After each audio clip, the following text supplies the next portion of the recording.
which is Bose, the Untold Story.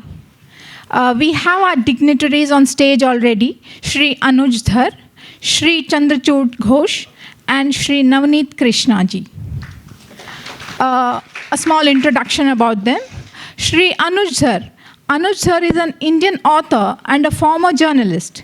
He has published several books on the death of Subhash Chandra Bose. He is also a founder trustee of a non-profit organization, Mission Netaji. Shri Chandrachud Ghosh. He is a researcher, commentator on history, economics, and environment, and also the author of Bose, The Untold Story, among other books. Ghosh is one of the founders of the pressure group Mission Netaji, a moving force behind the declassification of secret documents related to Netaji Subhash Chandra Bose. Navneet Krishna, Mahatma Gandhi National Fellow at Ministry of Skill Development and Entrepreneurship, Government of India. I now request Navneet Krishna to moderate the session. Thank you for the introduction.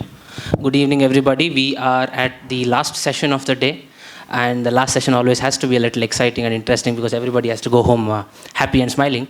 So we have a little bit of history and a little bit of mystery in this session. History is always an interesting topic to talk about because the argument can be made that beyond just knowing the facts and happenings of what happened, it is very important, and we have a lot to learn from what were the motivations, what were the thought processes, and what were the orientations of the people who were in that action. And that's the crux of what we have to learn from history. One of the most important chapters in modern Indian history is the Indian independence movement. And as much as we would like to believe that there was one protagonist who was going from event to event, and all his followers, and that agitation led to the culminated in the Indian independence. That's not really the case. Our independence movement had a lot of dramatis personae in the event, and everybody had their very important contributions. And for some reason or the other, most of their contributions have been relegated to just facts, and their ideals, their orientations, their motivations, their ideologies, and the critical appreciations of their actions have not been brought forth to the degree of honesty that we would expect from either academia or literature or biographers. One such freedom fighter is Netaji Subhash Chandra Bose, and he and his ideals are going to be the central figure of today's discussion. I have with us two eminent researchers, authors, and speakers, their introduction of whom we've already heard, Mr. Chandrachud Ghosh and Mr. Anuj Dhar. I'm pleased to be part of this discussion on Bose, the Untold Story of an Inconvenient Nationalist, also a biography on Netaji that delves deeply into talking about Bose and more so the reasons of how his life and actions unfolded rather than just the facts of it. Mr. Ghosh, if you'd like to start off by talking about the book and some interesting snippets from it. Am I audible? Thank you, Navneet. Thanks for the lovely introduction. I would request if we could play the video. We will just to set the mood. We will start with a small video, and then we move on to our discussion. And if we can have these lights off, because a lot of audiovisual material is here, and it will be easier for you to see.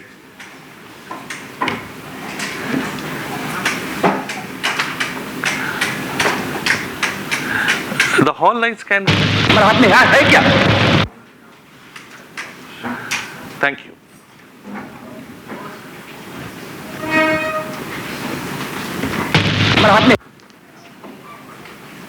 Speak.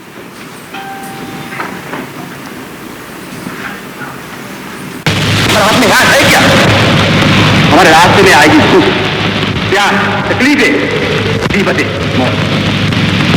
कोई नहीं कह सकता है लोग इस जंग में शरीक होंगे, उनसे कितने लोग निकलेंगे जिंदा होगा। कोई बात नहीं है हम जिंदा रहेंगे या तो मरेंगे, कोई बात नहीं है। बात को सही बात यह है, अहम बात यह है कि आखिर में हमारी कामयाबी होगी, हिंदुस्तान आजाद होगा।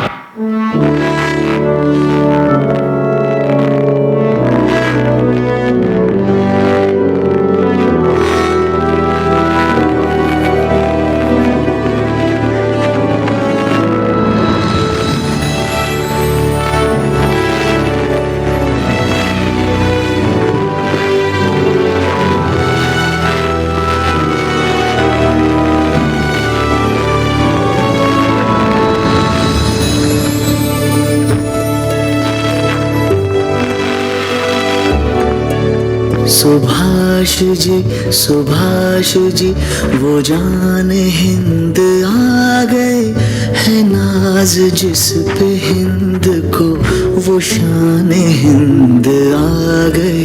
सुभाष जी वो जान हिंद आ गए, है नाज जिस पे हिंद को वो शान हिंद आ गए। सुभाष जान हिंद है, सुभाष शान हिंद है। सुभाष आन हिंद है, सुभाष मान हिंद है। सुभाष जी वो जान हिंद आ गए, है नाज जिस पे हिंद को वो शान हिंद आ गए। सुभाष जी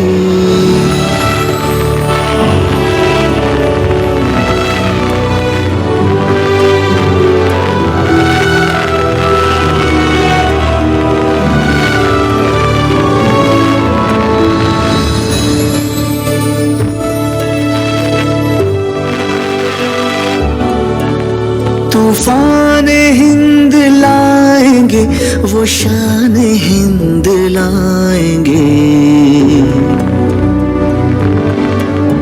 फिरंगियों की कौम पर वो कहर बन के छाएंगे। सुभाष जी वो जान हिंद आ गए, है नाज जिस पे हिंद को वो शान हिंद आ गई। सुभाष जी वो जान हिंद आ गए, है नाज जिस पे हिंद को वो शान हिंद आ गई।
जब प्रधानमंत्री राष्ट्र को संबोधित करने के बाद जय हिंद का जय घोष पुनरुच्चारित करेंगे, जब करोड़ों कंठों से जय घोष मंत्र बनकर नारा बनकर गूंजेगा, तब नेताजी को हम अपने आसपास यहीं कहीं पाएंगे।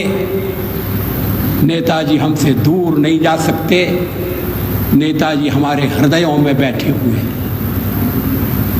अश्वत्थामा की तरह से नेताजी चिरजीवी हैं। Thank you.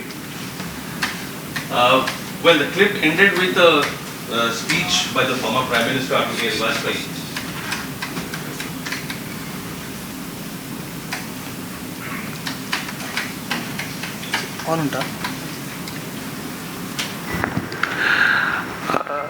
And I would request you to keep in mind one word. I mean, Vajpayee ji was not a man of frivolity.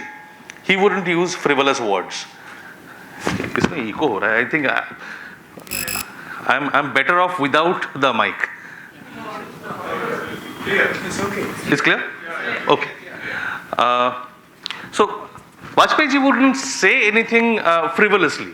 So when he used the word Ashwatthama, there would have a deeper meaning to it. Most people have not noticed it in our country, unfortunately. And that was a prime minister speaking from the ramparts of the Red Fort. Now let's come back to the present day. If we can have the slides. You can bring the laptop here. Can we have the laptop here? Yeah, just give me 1 minute. Yeah, sure. So I will continue anyway while he sets it up. Now 2022 is a very important year. It's important because of two reasons. One is the 75th year of our independence, which in fact was a year for transfer of power, because India became a republic a few years later. But it's also the 125th birth anniversary of Netaji. Now there is a strange coincidence, irony of fate or divine intervention, call it whatever you may, but 1897 and 1947, there's a difference of 50 years. They stand 50 years apart. So whenever there is some celebration regarding India's independence, it will always be associated with Netaji's birth year. So, and this is a particularly important year. And to mark that important year, we have seen Prime Minister Modi announce that a new statue would be set up near the India Gate, and under the canopy where King George's statue used to be, which was vandalized, then removed in 1958? 68. In 1968. And that statue would be installed, we are guessing, sometime around the new Independence Day celebrations in August. So as I was saying, is the 75th anniversary of independence and 125th birth anniversary of Netaji. So this is Modi ji inaugurating the hologram, because the statue is still not ready. And the statue, the prototype has been, is going from Mysore, so it's a matter of pride for Karnataka. Yes, Aruna Igiraj. And it is a brilliant one. It's a very nicely done statue. And hopefully this one will be put up there in August. We don't know whether anything else will come up or not, but this looks great. Now, this was particularly important year for us as well, because we have been, Anuj and I have been working together from 2004-05, focused especially on the mystery part. Anuj, even before, Anuj was at the Hindustan Times when I was working, and I was in the UK. So I was following his work. I didn't like it. His theories and hypotheses, I was disgusted by it. Till the time I read his book, his first book, which was Back from Dead. That was in 2004. And then we have moved on. We have worked with our friends. There's a team, Mission Netaji, and we have been working together. But then we realized that the key to Netaji mystery, his disappearance mystery, lies in his life and work. Because the mystery or his treatment by the Free India government did not start in 1945 or 47. The roots lie before independence. So this is the book. This is a snapshot of the readers. Hundreds and thousands of readers have appreciated it. They have already read it. Surprisingly, it has found some resonance in the BJP also. Don't take me as a BJP party man or an agent. It's just, they happen to, and Tejosi Surya happened to post this picture on his Twitter account, presenting it to Amit Shah.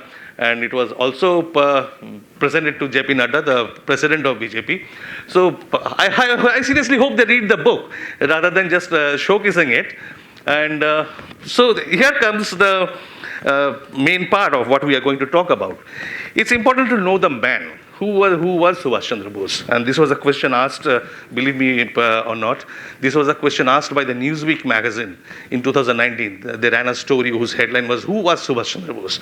So we have reached that stage, so it is important to know who was Subhash Chandra Bose. Subhash Chandra Bose was a person who, as a kid, as a teenager, could write these words which inspire even today all of us. He was discussing with his friends what kind of human beings we should be, what kind of citizens we should be, what kind of persons we should aim to become. And then he crystallized his thoughts in 3 lines. He said, my point of view is that we should be an embodiment of the past, product of the present, and prophet of the future.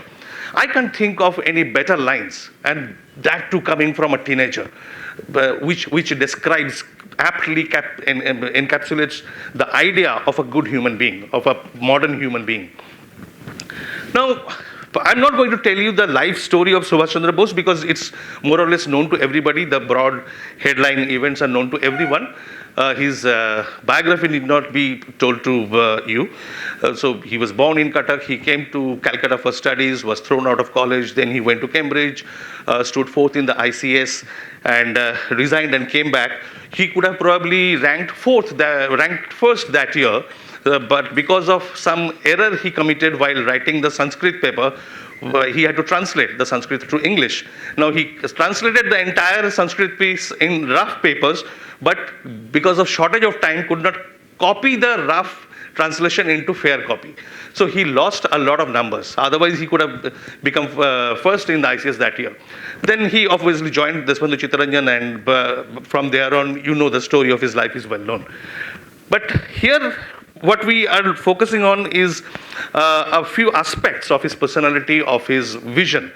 Because at that time, coming up with him around the same time were many other important leaders. Mahatma Gandhi was already the established national leader, and along with Mahatma Gandhi at the top level were Deshbandhu Chittaranjan Das and Motilal Nehru. But at the second rung, the people who were coming up at that time were Chakravarti Rajagopalachari, there was Vallabhbhai Patel, there was Jawaharlal Nehru, and Subhash Bose. So what made Subhash Bose stand out from everybody else? We need not go into a detailed analysis of the personalities and all, but here is his vision. What did he? Because many people, many historians, and it has become a fashion that biographers, historians, when they talk about Subhash Bose, they make this constant allegation that he was so consumed by the idea of attaining India's freedom, he did not give any time, any thought to think about formulate India's growth strategy, development strategy after independence. That is absolutely wrong. Because we find, while going through the archival papers, I found that he had written detailed notes for writing books. He wrote The Indian Struggle while in exile in Europe in 1933-34. But at the same time, he was planning other books also, and there he was writing detailed notes about what India's past has been, what are the problems, and how they can be solved. So Subhash Chandra Bose was a thinker. He was not only a street politician, he was not only a radical revolutionary, but he was a thinker. He was one of the most erudite persons, one of the most well-read and well-informed leaders of his time. And because of his extreme intelligence and his personality, he always thought of what is going to happen. He never took any decision on impulse. He would always plan. So there is no reason to believe that whatever he was doing, it was only limited to the present. He had always the future in his mind.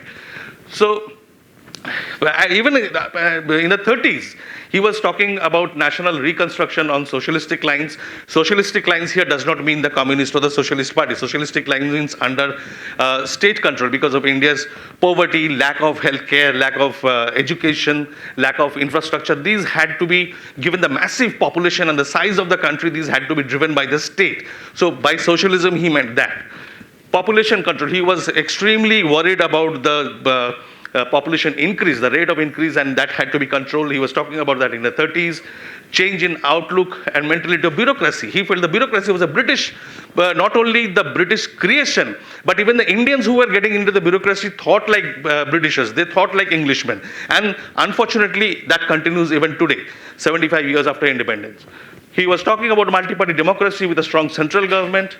Poverty eradication was one of his top priorities through land reforms, through liquidation of agricultural debt, through increasing crop yield, extension of cooperative system. Open any planning commission document, open any Niti Aayog document, you will find the same things listed here. So he was talking in the 1930s what we are still discussing nearly 100 years later. So that shows clearly how far-sighted he was. Large-scale industrial development under state control, because without industrial development, he did not see India's future economic grow. Political ideas, what kind of a politician he was. Many people argue because the forward bloc, a very distorted version of the original forward bloc which he had formed after stepping out of Congress.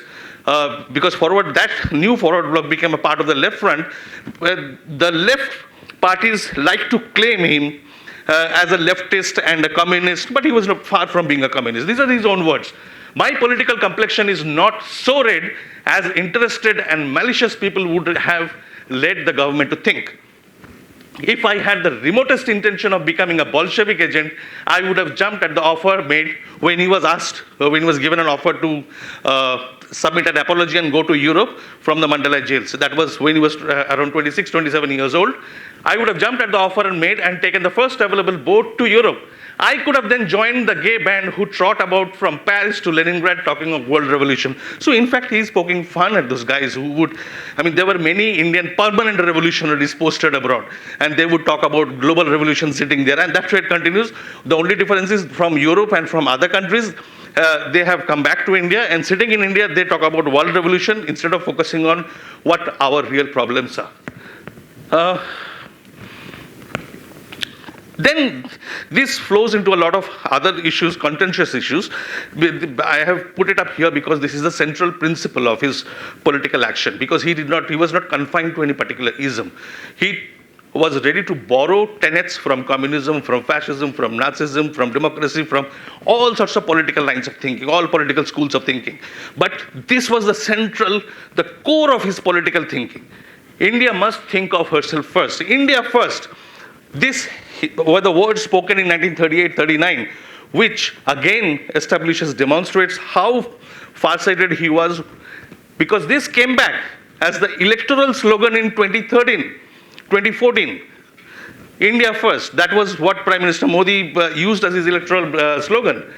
So, and I have put it up here because I will answer one of the questions which Navneet has highlighted, flagged off, as to whether he was a Nazi supporter, whether he was a collaborator of the Nazis, and whether he had any authoritarian streak in his character.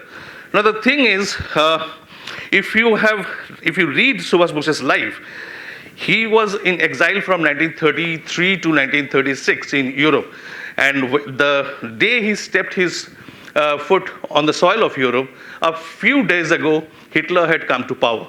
So actually he had seen the Nazi regime grow in front of him for the first few years. And he was appalled by the racism, he was appalled by their narrow thinking, and he took very, very strong stand against that racist policy, and he represented the Indian students who were being harassed because of their skin color. And he wrote applications, so he wrote their representations, went and spoke to the higher officials of the Nazi party. Minded him, he was given all sorts of courtesy. He was welcomed everywhere in Rome, in Berlin, wherever he was going. All the fascist party, the Nazi party, they were welcoming him. He was given all the access that he needed. So even then, he did not see any reason to ally himself to their thinking. He was attracted to one thing of those fascists and the Nazi parties, and that was their military discipline.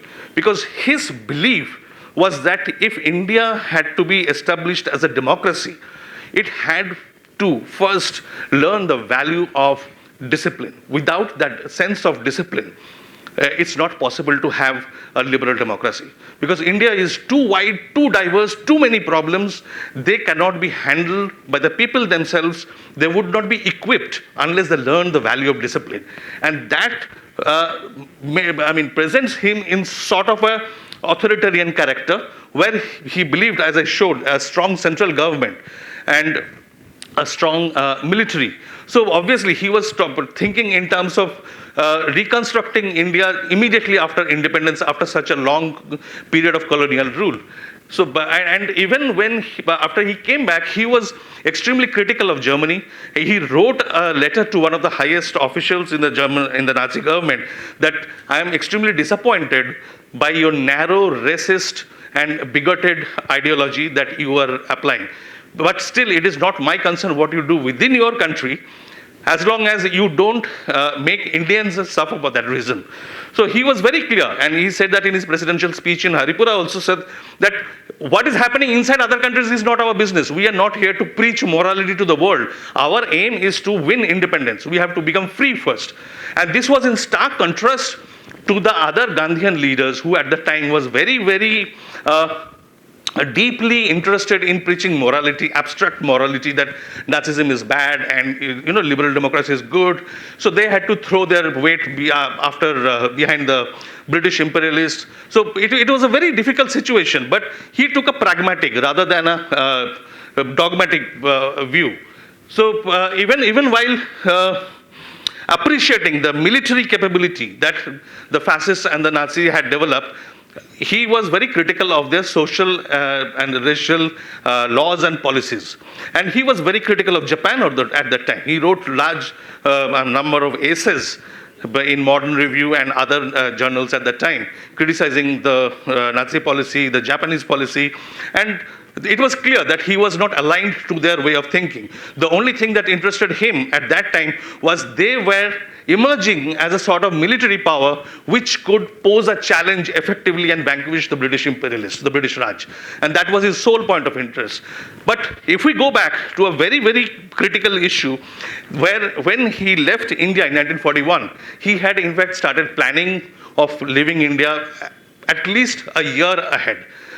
And we see that all his planning to leave India and go to Europe to raise a force to invade India or the British Raj, his aim was to go to Russia. He never thought of going to Germany or Italy at all. And when he was sending out people from end of 1939 to check out the routes towards Russia through Afghanistan or the China coast, it was always Russia. Germany never figured in his scheme.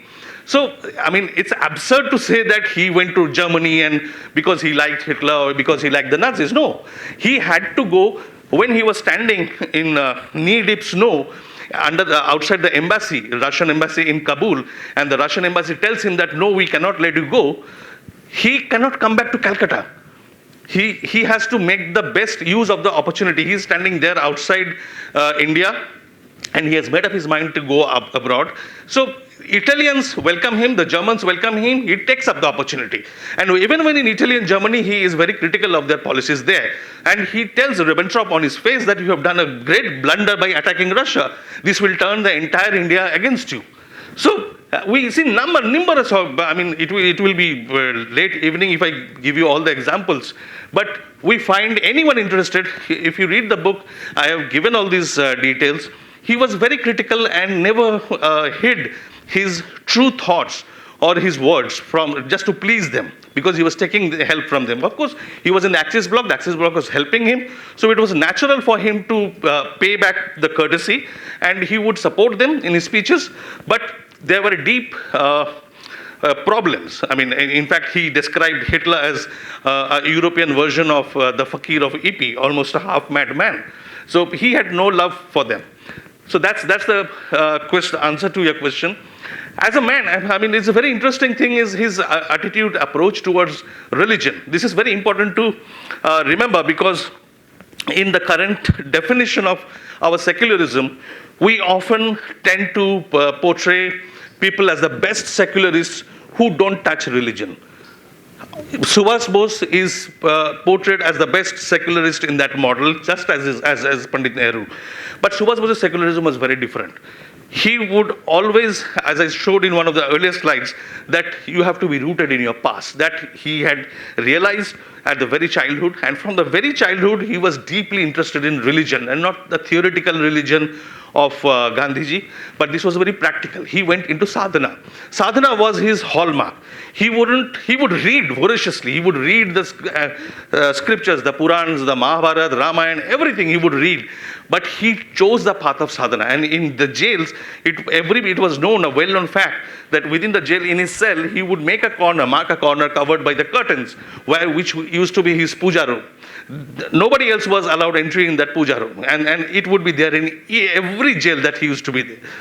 So and the other thing is that Subhash Bose took a public stand about his religious identity. He never shied away. So in Mandala jail, in Alipur jail, whenever the government stopped him from observing the Durga Pujas, he would go on to a strike, he would gather all the inmates with him, and he would make a statement there, he would make a movement out of it. In this matter, he ran into a clash with Rabindranath Tagore also. Rabindranath Tagore was a Brahmo. So the Brahmos constituted one of the largest colleges in Kolkata, which was called City College. Now the City College forbade the Hindu students to do Saraswati Puja one of the years in 1928. And the students nonetheless went ahead and observed the Saraswati Puja. They set up the idol and did the puja. The Brahmos don't like idols. So there was a big hue and cry, and Tagore took a public stand that the students have committed a sacrilege. Now, no other political leader was ready to get into this debate and discussion. It was very sensitive. But Subhash Bose took a public stand. He defended the students. He said that it is their religious right. It is in a free country, people have the religious right to observe their own rituals. So why should they be blamed for this? Why should they be rusticated from the college? So that was a very bitter period between in the relation between Tagore and Subhash, which later changed, improved. Tagore supported Subhash during his clash with Gandhiji.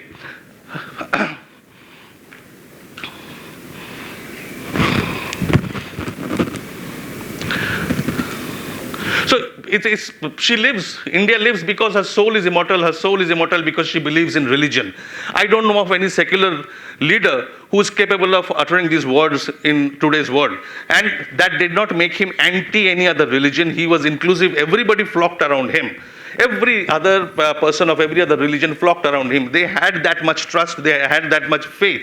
And when he talked about bringing for him, India was a melting pot of cultures, ethnicities. And it was, again, not theoretical, not preaching. He showed it, practically demonstrated it when he built the INA and the Azad Hind government. And now, here lies the problem of, Subhash Bose has been a marginalized character from 1947 onwards, from 1946 onwards. After the INA trials were over and India got her independence, transfer of power was done, Subhash Bose became a marginal character. In the mainstream political discourse, you will find Nehru, Gandhi, you will find sometimes Patel, you will find Ambedkar, you will find even Jayaprakash Narayan and Ram Manohar Lohia, but you will never hear the word of Bose, because Bose is not an in thing, and he has never been. But why so? Is it because he was a non-thinker? Is it because his political idea was immature? Not that, but he was always marginalized. And the root lies here. With Gandhiji, his relation was always very, very uneasy and went on from becoming uneasy to bitter. And these are his words in 1940 when he was in jail towards the last few months in India. That this latest phase of Gandhism with its sanctimonious hypocrisy, these are very strong words. Sanctimonious hypocrisy is sickening to a degree. One is forced to wonder which is a greater menace to India's political future, the British bureaucracy or the Gandhian hierarchy. If power goes into the hands of such mean, vindictive and unscrupulous persons, by which he means the Gandhian high command of the Congress party of the time, and that included practically everyone who ruled India, who were at the helm of the country after independence. So these are his words towards them. If power goes into the hands of such mean, vindictive and unscrupulous persons when Swaraj is won, what will happen to the country? And note these words. Gandhism will land free India in a ditch if free India is sought to be rebuilt on Gandhian non-violent principles. India will then be offering a standing invitation to all the predatory powers. Can you imagine a greater refutation of the Gandhian principles than these words? And this is just an image which shows that when Subhash was kicked out of Congress, the resolution, the All India Congress Committee resolution which was drafted, it was drafted by Gandhiji himself. Not many people know about this.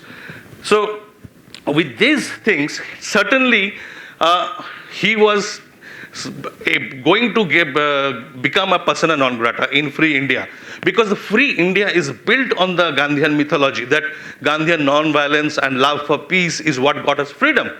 we were very peace-loving people. We have always been very peace-loving people. All we do know is non-violence and satyagraha. And we smiled at the British and said, brother, go. And they said, okay, brother, we are leaving. But with Nehru, and it was not restricted to Gandhi, with Nehru. These are, again, he wrote to his nephew, nobody has done more harm to me personally and to our cause in this crisis than Pandit Nehru. And many people try to portray Subhas and Nehru as great friends. Yes, they were. They were till 1938. But after that, the gap that came between them, it went on increasing, and the bitterness between them went on increasing.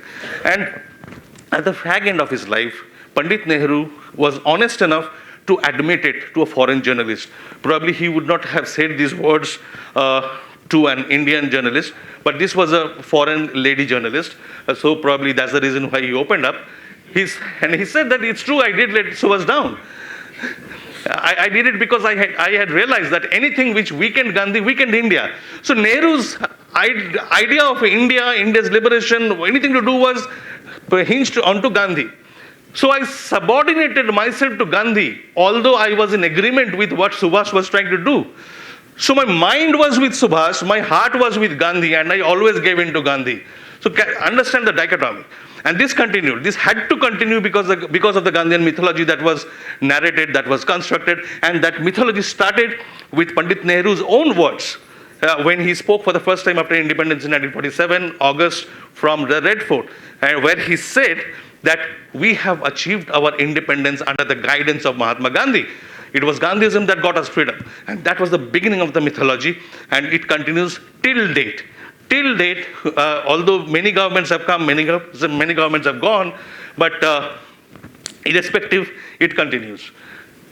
And Mr. Ghosh, before you go on, let's talk a little bit more about that dissension with the Congress and the founding of the Forward Bloc, and subsequently, notwithstanding the INA, what was the Forward Bloc's contribution to the larger independence movement post that? Okay, it will, it's a very fascinating topic, and I would love to go into detail, but if I go into detail, we have very limited time, so I will just answer you in a couple of sentences. The Forward Bloc's contribution was to put together all the radical revolutionary forces together. And that is what he was trying to do. So that is what Subhas was started trying to do from the middle of 1939. But unfortunately, he had time only from middle of 1939 till middle of 1940. In July 1940, he was again thrown into jail. And he realized that as long as the World War continued, he would not be allowed to come out of the jail. So that's why even from the jail, he had to escape from India. But in one word, in one sentence, Forward Bloc's contribution was to bring all the radical elements and prepare for a simultaneous uprising across the country. Because that is what Subhas was consistently asking Gandhiji to do, that start the mass satyagraha. Gandhiji reluctantly agreed to individual satyagraha, where I would just sit down and say certain things and try to break the law.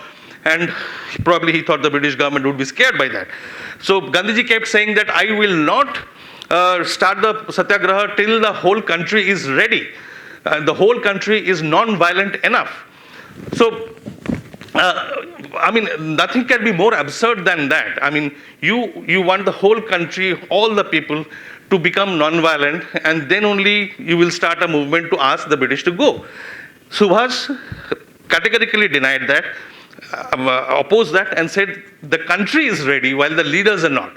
So that was his difference with Gandhi at that time, and Forward Bloc tried to mobilize all the radical elements. And so it did really Gandhian movement get us independence? The answer will be clear if I don't have to give you a yes or no answer. If I tell you that our independence came in 1947 and the last big Gandhian movement was in 1932. So if Gandhian Satyagraha got us freedom, why did we have to wait for 15 years? 1942, you might say the Quit India movement accelerated independence and all, but was 1942 Quit India movement a Gandhian movement at all? Because the moment, within a few hours of announcing Quit India movement, even when the plan was not ready, Gandhi himself was not clear how Quit India movement is going to shape up, what are the policies going to be, what are the demands going to be. He had hoped that he would raise the demand, and over the next few days he would go and meet the Viceroy, discuss with him, just like previous times, friends meeting, talking it out. The Viceroy decided to use the hammer, put all of them in jail, and the movement that started from there on was completely autonomous, and it had two characteristics which made it completely un-Gandhian. Firstly, it was, after the first few days, the movement went underground. And Gandhiji always condemned underground movements. It became underground and it became violent, extremely violent, one of the most violent mass movements in our country. The movement was ruthlessly put down. By November, it was over. But whatever movement was there, whatever it achieved, it was absolutely un-Gandhian in terms of violence and in being underground. So how did we get the independence? When the war ended and the leaders were released in June 1945, they came out one by one and then they met. They realized that Congress had no agenda, Congress had no program. Gandhiji advised them that go back to your centers, go back to your roots, take up constructive program, which meant that spin charkha, oppose untouchability, work on prohibition, and those kind of stuff, which are not bad. I'm not condemning them or I'm not demeaning them. These are great things, but they're not meant to get a country like India freedom. So they were preparing for that. And the British government, on the other hand, had promised earlier that once the war ends, we will work towards transferring power to you. So Sardar Patel complained very bitterly in an AICC meeting in 1945, September, that look at the British. They had promised, and even then, they have not done anything to hand over power to us. So he was all the Congress leaders were very demoralized, demotivated, and just then, the INA soldiers started coming back to India. They were brought back by shiploads, and the British government announced that they would be tried in the Red Fort. That announcement, because till that time there was a complete blanket ban on the mention of the INA and Subhash Bose in Indian press. And nobody knew what was going on. Nobody knew that the INA had existed. It was for the first time around that time that the ban was lifted and the Indians got to know about INA. And it created such a reaction across the world, and not across India, and not only in cities, but even in remote villages, that the government was shocked. And the Congress itself was shocked. Now, the Congress decided to utilize this because by then the new phase of elections to the Central Assembly had been declared. Congress had no issue. It came as a God-sent gift. They picked it up. They decided to set up a committee and defend the INA, although it was only Bhulabhai Desai who argued the case. Others were there to wear their black gowns and pose for the photographs. And many congressmen say that, okay, Pandit Nehru also appeared in the Red Fort. I would like to see if Pandit Nehru ever made a speech or ever made a point while the proceedings were going on. So that was happening. And by the time the INA trials had progressed a bit, there was a massive upsurge across the country. And Congress, Muslim League, Communist Party, Hindu Mahasabha, everybody who had opposed Subhas at one point or other, they all jumped into the fray. They had to pick up the benefits. So it was a melting pot. It was a volcanic situation at that time. And following the trials, immediately, there were riots, there were killings throughout India, in the north, in the south, in the west, in the east. And what happened is, this was immediately followed by rebellion in the Royal Indian Air Force and the Royal Indian Navy. That made the situation clear to the British government. They were absolutely clear that they were, till then, they were able to rule India on the strength of the British Indian Army. But now, and they had no doubt about the loyalty of the British Indian Army, the Indian soldiers in the British Indian Army, but now they had started doubting it. Now they knew they were facing a situation where soldiers in the British Indian Army were coming back from different theaters of war. They were being decommissioned, they were going back home, they were mixing with the INA soldiers, and a huge amount of sympathy was created for the INA. And their fear at this time was, I'm not reading these out because I've just kept these as illustration of what I'm telling you. These are the feedback from the governments were getting. They were sure that if there is an uprising in the country, all these Indian soldiers in the British Indian Army would gather around the Congress party and they would kick the British away. They will kill them, murder them, there will be mayhem. And that's what they were fearing. And Auchinleck, the chief of the armed forces in India, asked for reinforcements from UK, from the central government, from the British government. And when he asked for reinforcements, he specified that he wanted only British soldiers. He specified that the reinforcements, the regiments that would be sent to him should not contain any Indian. That was very clear specification. His subordinates prepared exit plans from India. Exit plans does not mean that we will exit in 1 month, 2 months. Exit plan means on the spot exit plan. If there is an attack, how all the British citizens, soldiers, bureaucrats, they would be picked up, collected, and what would be the exit route, how they will take the ship or they will take the plane, how they will exit within 24 to 48 hours. They will quit India in 24 to 48 hours. How they will do it, plans were all ready. And this is when a group of British MPs, this is really funny, a group of British MPs meet Clement Attlee in London and tell him, look, given the situation, the way the situation is moving, we have two options. Either we move out of India or we are kicked out of India. So you choose which one you have to do. And this was what turned Attlee's mind. He made up his mind by this time that they had to quit India. They had to get out of India. And this was, you can say that I am biased because I'm a biographer of Bose. I have been working on Netaji for so long. But this is a source which is completely unbiased. He was not a friend of Subhash Bose. They were not enemies, but he was not a friend. And this was an objective analysis of Babasaheb Ambedkar in the 1950s when he spoke with the BBC. And this is what... I do not know how suddenly Mr. Attlee agreed, to give independence. That's a matter of secret which Mr. Attlee one day, I think, will disclose in his autobiography. How he came to do that, because nobody ever expected. It is such a sudden change of front. Nobody ever expected. But it seems to me, from the analysis that I make about it, there are two things which I think led, to the Labour Party to take this decision. One is the national army that was raised by Subhash Chandra Bose. The British had been ruling this country in the firm belief that whatever may happen, in this country, and whatever the politician may do, they will never be able, to change the loyalty of the soldier. That was the one prop on which they were carrying on their administration. Now that thing was completely dashed to pieces, when they found that even the soldier was being seduced, and to form a party or a battalion to blow off the British. Then I think the British came to the conclusion that if they were to rule India, the only basis on which they could rule was the maintenance of the British Army, going back to the year 1857, when the Indian soldier rebelled against the East India Company. I do not know how suddenly Mr. Attlee agreed. So that was Babasaheb Ambedkar's own analysis, and that is in line with what I have been telling you for the last few minutes.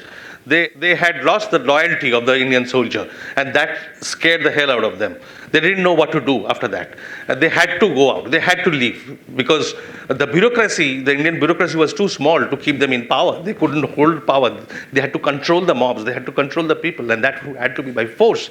And by force, it was possible only for the British Indian Army, and they had lost the loyalty. And this, if you are still willing or inclined to call this as speculation, let's go back to a source, a piece of information that comes from the horse's mouth.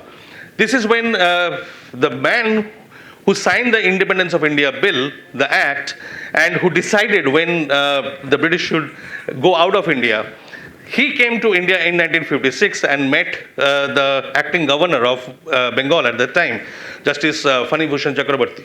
Justice Fani Bhushan Chakrabarti was the first Indian Chief Justice in the Calcutta High Court, and he was acting governor at that time. So they met in Raj Bhavan. He stayed in Raj Bhavan, and there Justice Chakrabarti asked him that what made you leave India in such a haste? What was the hurry? That's what he explained, that the impact of the INA, the revolt of the Royal Indian Navy and the Royal Indian Air Force, these were the factors which drove their decisions. Now, this is coming from the Prime Minister. This is coming from the Prime Minister of Britain, who made the decision. So I don't think we need any kind of corroboration from any other scholarly source. And this is an image of the handwritten note which Justice P.B. Chakrabarti wrote down. It was his notes and sent to the historian Ramesh Chandra Majumdar. Ramesh Chandra Majumdar published this note in his autobiography. So anybody questioning whether that incident is true at all or not, it has been written down by Justice Chakrabarti in his own hand. So those records are there to support this. Right. Thank you for highlighting three important, insightful points that we wanted to discuss. One is his affiliation with Hitler. The second being the forward block's contributions, and lastly the naval and the air force mutinies, which for some reason is not called the last war of Indian independence, even though it is what led to us getting independence. So we've had a lot of history speaking. Let's talk about a little bit of mystery. The controversies or the speculation or the mystery surrounding Netaji Bose's death. It has been going on for the last 70 years, so to speak. What new evidence has come since then? Why is it kept a secret? And what is the way forward in the 125th anniversary of Bose? If you could, you and Mr. Dhar could speak about that. Yeah. Thanks, Navneet. Well, I spoke for this long just to present to you, to give you the grounding as to whose disappearance mystery we are talking about. It's a man who got us our freedom. It was not any Tom, Dick and Harry, not a local committee leader or a state committee president or even a national president of some national party. It was a man who towered above everyone else in his time, and he was lost one fine day, and apparently our government tells us we don't know what happened to him. That is anything but believable. Now, a lot of theories have come forward. There have been, since the time his apparent death, alleged death was declared, was announced in the press, a lot of theories have come forward. Some have said that he was killed by the Japanese. Some said he was brought back to the Red Fort and shot dead by the British government. Some said that he went here, went there, and whatever happened, he drowned or jumped out of a parachute. Many stories. But we have gone through all the stories, and what we find is there are three main possibilities based on evidence. Evidence is critical here. And based on evidence and facts, there are three possibilities. One, that he died in the plane crash, which is the official version now. Despite a change in regime at the center, the same people who used to jump up and down in the parliament saying that this mystery needs to be resolved and we need to find the truth and all, when they came to power, they said, okay, hang on. We think Congress was right. So we also believe the same. So it was an overnight volte-face, and we are not prepared for that. We are still trying to understand what led to this change in attitude and behavior. The second claim is that he did not die, there was no plane crash, he escaped to Russia. And the third theory, which we stand for, which we argue for, that he came back to India in the early 50s and lived in India till 1985, which was when he died, actually. Now, many opinions are there, as I said, but we go only strictly by evidence. We don't care who believes what, who likes what. Even when we are speaking, when Anuj is speaking, when I am speaking, you must be clear that You should not believe anything that we say unless we show you the evidence. And we will try our best. This is a very, very limited time. Our presentations usually go on for 4 hours, 5 hours. We have a very limited time. So actually what we have decided to do tonight is cut down on the first two claims, that the plane crash and the Russian theory, and come straight to the third theory. And with some background which will explain why we have gone there. But again, it's evidence that matters, and focus only on evidence. आप बोलोगे या मैं continue करूँ? आप बोलो थोड़ा. I'll take up. बोलो. इधर बैठो.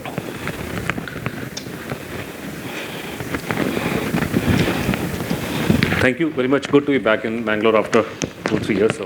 So kind. Well, why are we discussing Netaji today? I mean, one reason, of course, 125th, the birth anniversary of Netaji, and 75th year of our independence. There's another reason. In fact, nobody, forget about lit festivals such as this one, that you have people, from all walks of life, especially the young, coming and they're listening to Subhash Bose type history. Our country has a very, we are known for having a very bad sense of history. So why now? Why so many years after Netaji's death, why are we discussing Netaji's death mystery? And it's happening everywhere. In fact, all universities and IITs abroad, America and other countries. Why? What has brought about this great change in, why Subhash Bose death mystery becomes so important? Well, the reason, the culprits are we, because what we did was, Chandrachud and I, we're not childhood friends.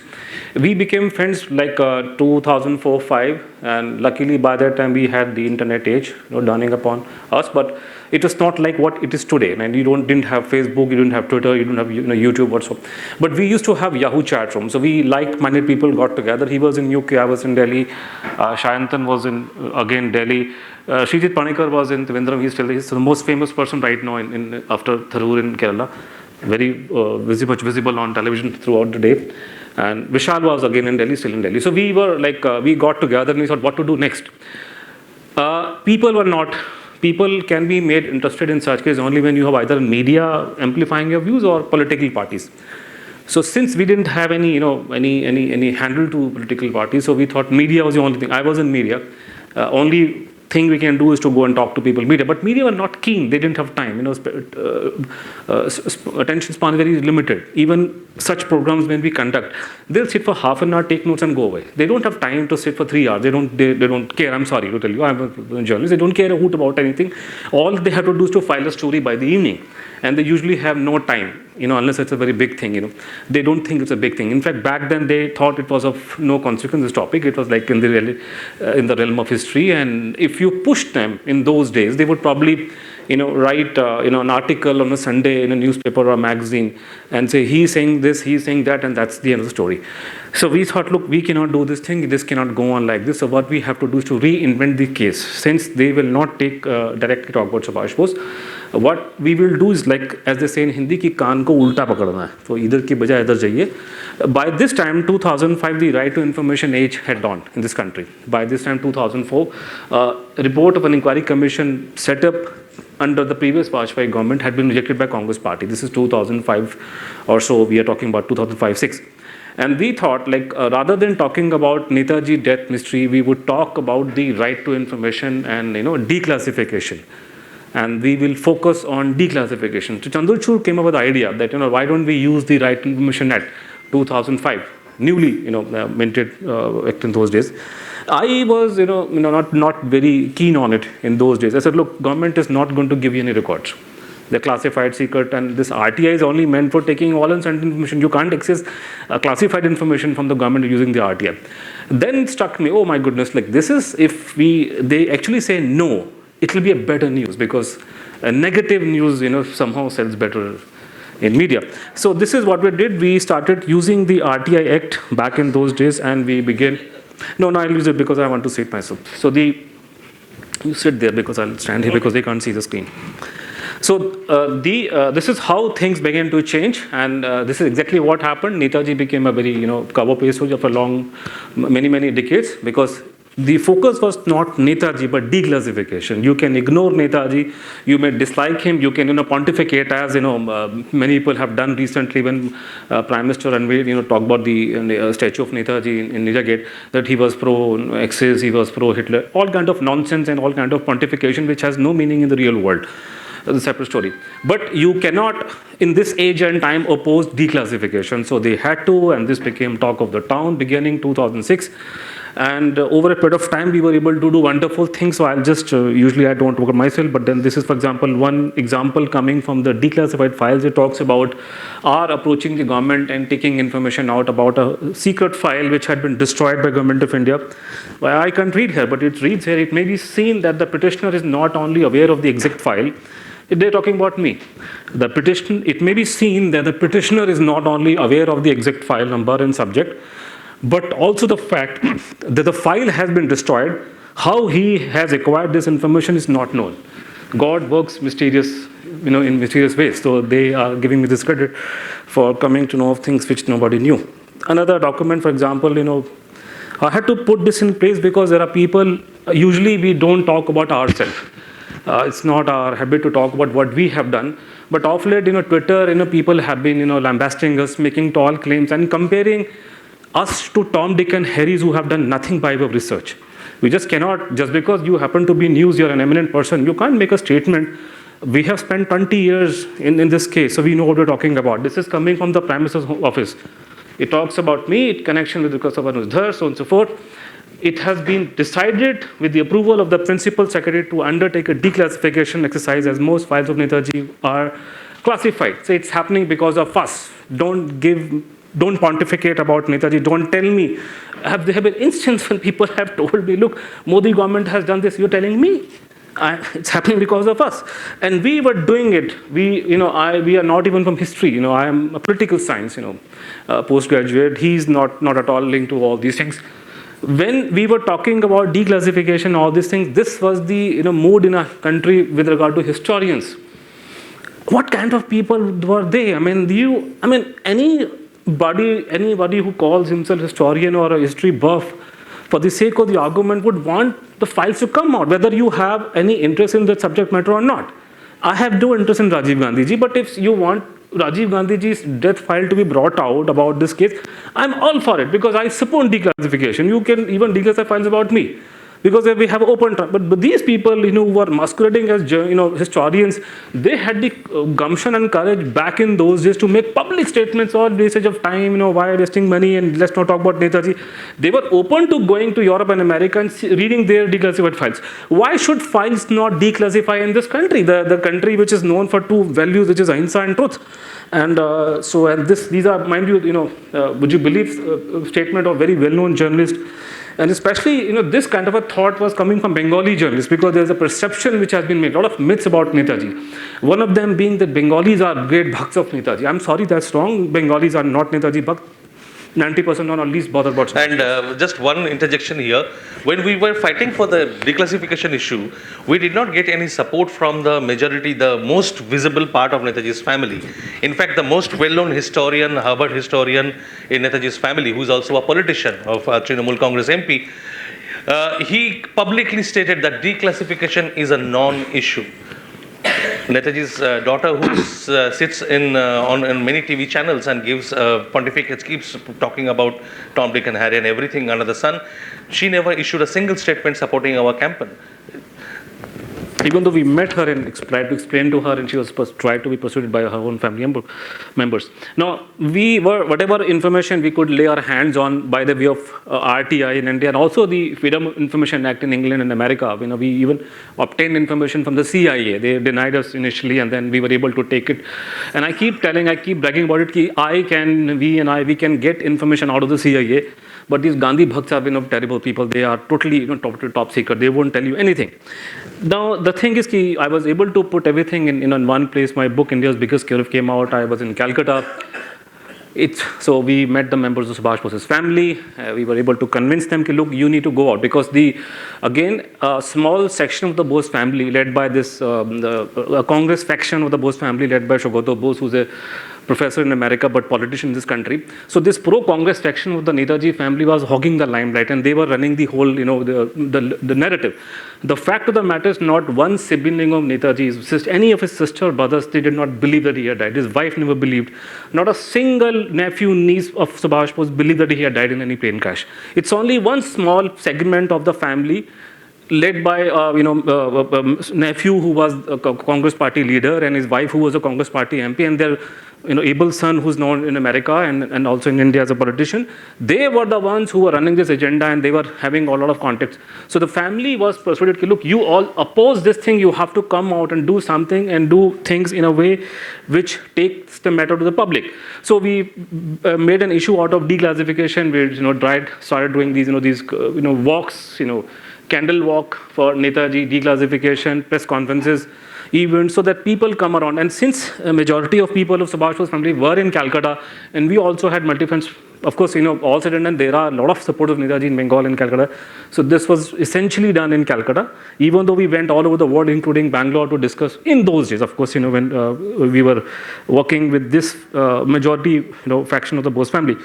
The result was, of course, among many results, that the files were released first by Mamata Banerjee government, declassified files, and the very subject matter which people said was very boring, unimportant, this is what happened. It was all over media, front page, and for a couple of days we could not even breathe. Actually, we were so much bogged down by media calls and so forth. Then we met Prime Minister here in Delhi, and the Prime Minister said October 2015 that we are going to make our files public. Well, he has made 303 files public, but not all of them. When we started this RT, I think, so the most important case was the very first case. We filed an application with the Government of India, Home Ministry, asking for certain documents which they were holding. Initially, the government denied they were holding that information. We were able to place on record a classified record proving that they were holding that information.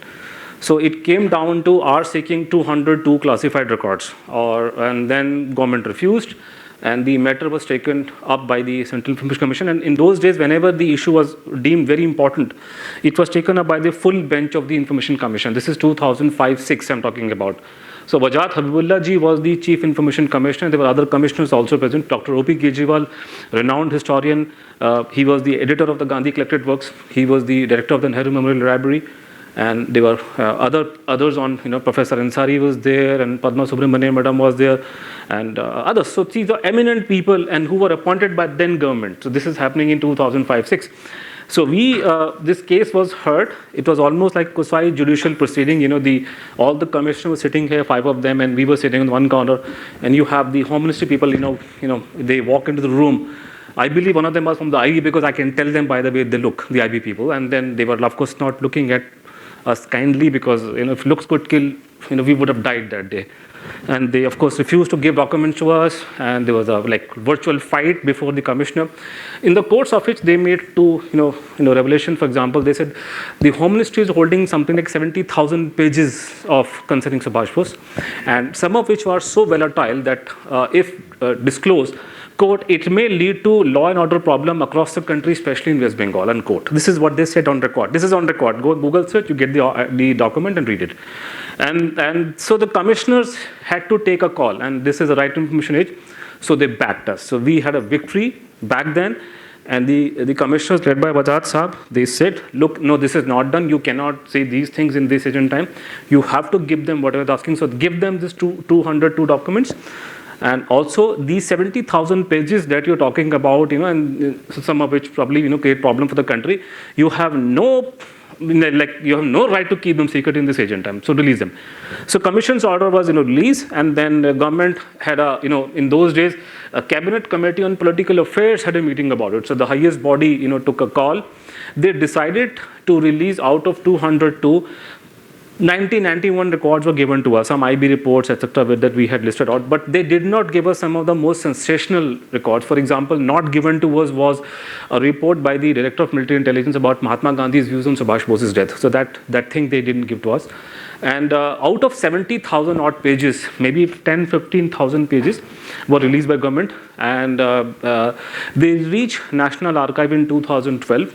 Just once again, Anuj, मैं बता देता हूँ. This point you need to think about it a little bit. That we were unknown figures, we were nobodies in the scheme of things, and anybody who thinks here today that is a professional historian or a student history, if you think Subhash Chandra Bose and his disappearance mystery is a matter of history past, you can forget about it, because just think about it, that in reaction to the petition of a few unknown guys, the highest body in the country, political decision making body, the 5 most powerful people had to sit down around a table and decide which documents they should release and which they should not. After this, it took me 4 years of running between the Home Ministry and the Information Commission to get the next lot of 10,000 documents released. But this is not history we are talking about. This is present political issue. So they released these papers, and after 2012, as you know, in the archives, the papers have to be preserved properly. They have to be catalogued. So they took around 2 years before, in late 2014, these records, which had been released by Government of India, out of 70,000, they made a selection of about 10-15,000 pages, and they were released and sent to the archives, and they became available for the researchers to see in late 2014. Since we were the only people who were aware this was happening, so I went to the National Archive. I go to National Archive, and it so happens, it has happened earlier also in other countries. When you undertake a massive declassification drive, when you declassify hundreds and thousands of papers, sometimes by mistake you give out which was not meant to be given out. And it so happened that that day when I went to the archives, I came across certain files which were not meant to go out of the office. As you have a very famous section in the government NGO, not to go out of office. So these files were essentially the intelligence branch file of the West Bengal government at the behest of the Central IB. They were snooping around Subhash Bose's family, and this was happening till about 1971, so on and so forth. So when I saw these files, and this is, mind you, by this time and even today, the government's position was that Subhash had died in 1945. And here we have photocopies. These files are not original papers, even in the National Archives. By mistake, the photocopies have come. So when I saw these, I rang Chandrachud up and I told him, look, this is the Watergate scandal, part 2. Now, Watergate, most of the young people may not be aware of, is the most notorious scandal in history of political science. So anywhere in the world you have any scandal, whatever, you'll call it, you put the suffix gate after it. So we had Colgate scandal when Manmohan Singh was Prime Minister. Nothing to do with the toothpaste, but it's a coal mines. Somebody took money, it's called Colgate. So the gate word comes from Watergate scandal. Watergate was is a complex of buildings in Washington, D.C. This complex has got offices, hotels, etc. Also housed in this building was the party office of the Democratic Party. So in America, we have 2 parties, Democratic Party and the Republican Party. Republican, I believe, were ruling. Richard Nixon, Tricky Dick was the, as they call him in the US, was the president of America. And here in this, sometime around 1973 or so, some burglars tried to sneak into the Democratic Party office, but they were caught, and then they were taken to a court of law. And judge could make out, as you can, these people didn't look like regular, thieves. They look far too gentlemanly to be, thieves and all that. So you asked them, what are you like? What are you doing here? So 3 or 4 of them, Destroying evidence. Yeah, no, they had attempted a burglary, and they had gone inside the party office at night. Probably that, of course, you have made an entry, which is not legal. Obviously, you are a burglar. So he asked him what you were doing. He said, I think 3 or 4 of them said they were working for the government. They were retired government officers. So where were you working in the government? 3 accepted they were working for the CIA previously. So what was a retired CIA official doing in a party office in the middle of the night? What they were trying to steal? It's happened they were not there to steal anything. They had gone to plant eavesdropping devices, bugging devices. So it was, the whole Watergate scandal was nothing but a botched up snooping operation which failed, and it became a huge thing in America. And everybody, the media, Supreme Court, everybody, they became, because they were furious. How dare anybody try and spy on political parties? And then, it went to the president. It came through that the president of America was aware, and this is what happened to him. He had to resign. He couldn't escape because this was something so big. So after the declassification of so many files, what new evidence has come to light and what is the way forward? I'm coming to the evidence now. So this is what happened in America, and Nixon had to resign. And I went to America and I told them, look, if you incompetent fools, these people these buffoons who were sent to the former CIA people, if they had been sent for advanced training to New Delhi, you would not got into this problem. Because we are past masters in this game. These eavesdropping devices or reading the WhatsApp is very simple. We are world leaders in this game, snooping, the art of snooping. And unlike others, in these Western countries, we don't get caught. This guy is a novice compared to our man because we didn't we are in a situation. So this thing made Netaji a big issue because you can evade Netaji, you don't have entrance of Subhash Bose in media, but snooping and the link to the Watergate scandal became a big deal, and that's why we are discussing this matter. It went to media, and I wonder if you can read in Hindi, it's like all over the press. And they began talking about Panditji and our favorite James Bond. Well, thinking of James Bond, there are people who think in our country, James Bond has got only one link to India. That in 1982, the movie was made, Dr. Percy, Roger Moore was James Bond. That movie was shot in India. People think this is the only link.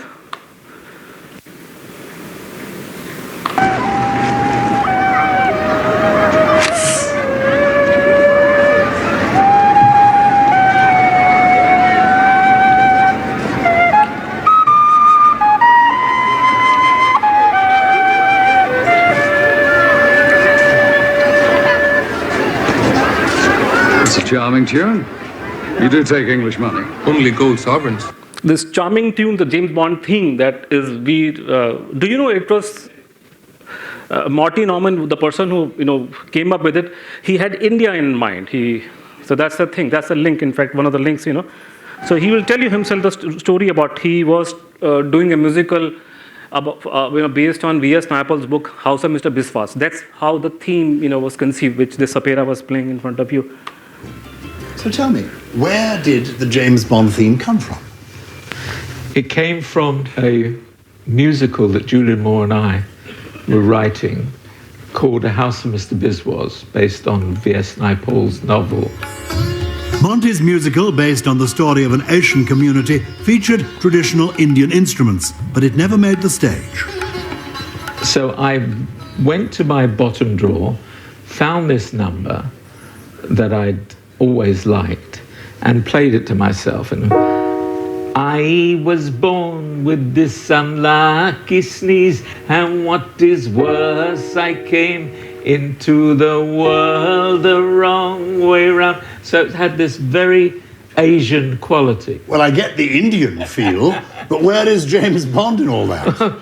I thought, what would happen if I split the notes? So I went...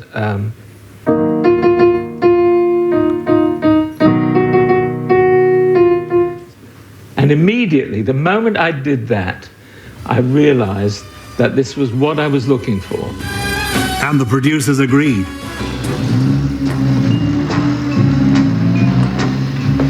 I'd like to send a cable. Yes, of course.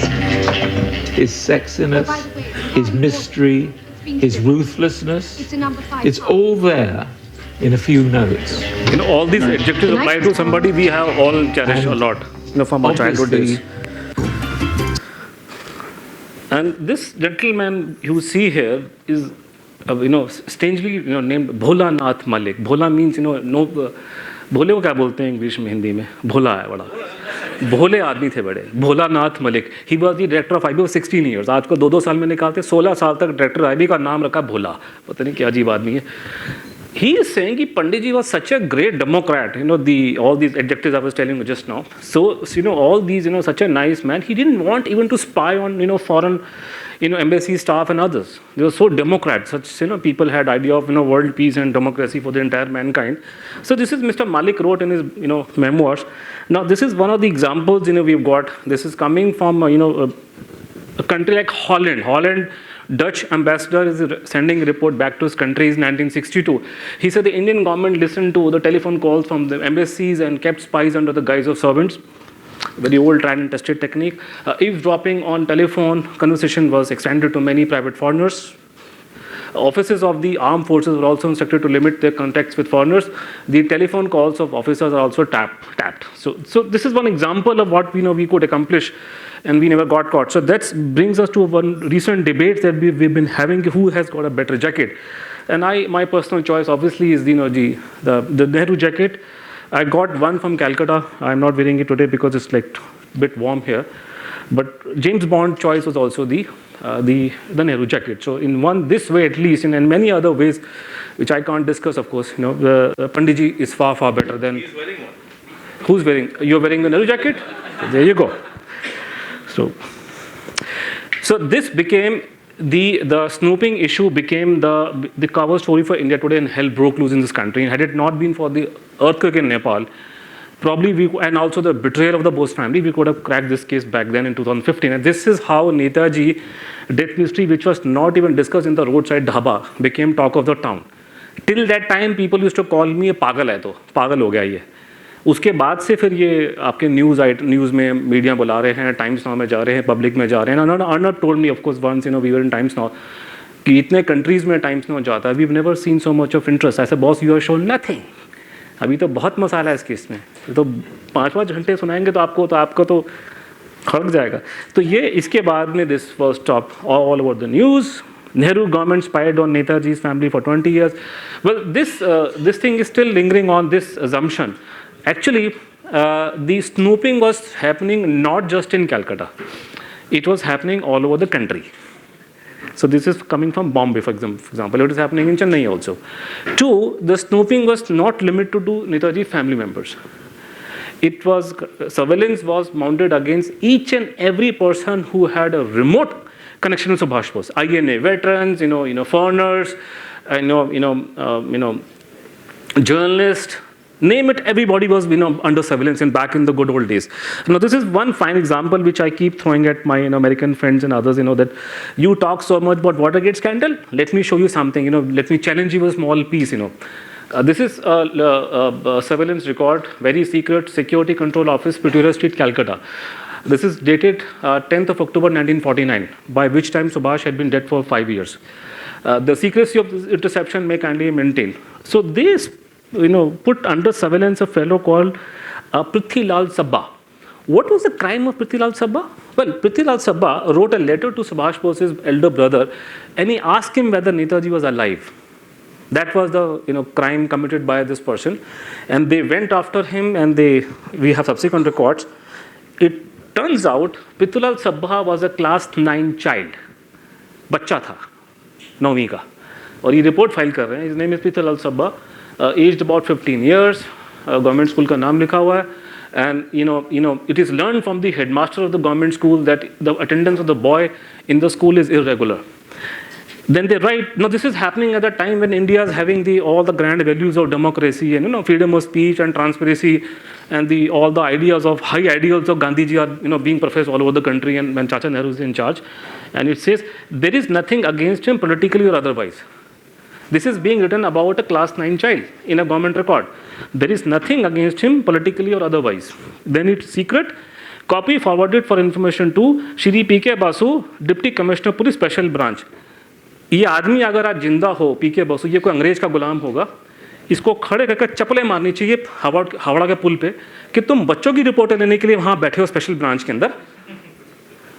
मजाक बना के रखा है इन लोगों ने. So this was what was happening.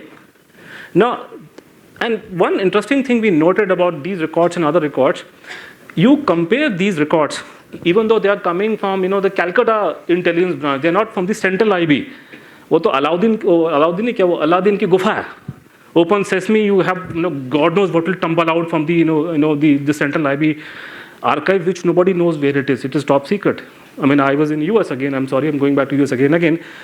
I was giving a talk in Virginia, which is very close to the CIA headquarters. At least there's a CIA headquarters, you have the record room. हमें तो यही नहीं पता record room का IB का. दिल्ली में नहीं है, इतना पता है मुझे. बाहर कहीं छुपा कर रखा है, top secret. So we have obsession with the secrecy and snooping and spying, which is part of our DNA right now. Thanks to the people who are, giving us guidelines before the independence, happened in this country. Well, the thing is that when you compare these records with the records of British and American, records, CIA or MI intelligence, They're fantastic records. And one thing you would note, they don't even make grammatical mistakes. इतने बड़े अंग्रेज थे कि you find grammatical mistakes in the American records. These got very clear, very nice font, बड़ा समझा, बड़ा बहुत ज़बरदस्त. मतलब intelligence में we were very much ahead of all these countries, even at the local level. कि Bengal police intelligence का record is comparable to the CIA records. Such high evolved we were in those days. Now this, for example, is a letter. It reads, a casual agent reports on 14th of July 1955. Some casual agent of the intelligence is reporting that one Sisir Kumar Bose, who is Netaji's nephew, he had a communication with Emily Shankar, Netaji's wife. So Netaji's missus and her nephew are having a communication. So ये इन्होंने intercept कर लिया. Now come to think of it, imagine for the sake of the argument that Kasturba Gandhi did not die in 1942. Imagine for the sake of the argument Kasturba Gandhi was alive in 55. Imagine there's a story tomorrow in Indian Express that Kasturba Gandhi, whatever information she was talking personal matters or other matters with her nephew, nieces, it was being read by the intelligence branch of Gujarat and it was kept on file by the director. What will happen tomorrow morning in Parliament House? How dare you spy on Subhash Bose's wife and others? So not only, so this is in 55. Subhash Chandra Bose has been dead for 10 years. Now tell me, would you describe Sonia Gandhi ji today as Rajiv Gandhi ji's wife or Rajiv Gandhi ji's widow? Unfortunately, Sonia Gandhi ji is Rajiv Gandhi ji's widow because Rajiv Gandhi ji is no more. इतना तो अंग्रेजी इन लोगों को आता है. This is the comment made by the intelligence branch at the end of the interception. The addressee is evidently the alleged wife of Sri Subhash Chandra Bose. So they knew that she is a wife. That means this whole snooping thing which was happening was, they were not snooping on these small Charlies and here and there, ki one Netaji nephew is.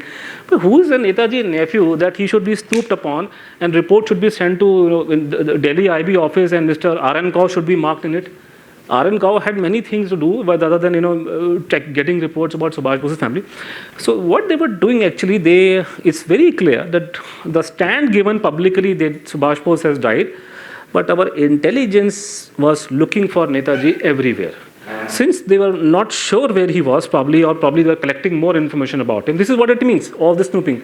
So they were anybody and everybody on the radar, INA veterans, his family, historians, whoever they think could have any link to Subhash Bose, everybody was brought under surveillance.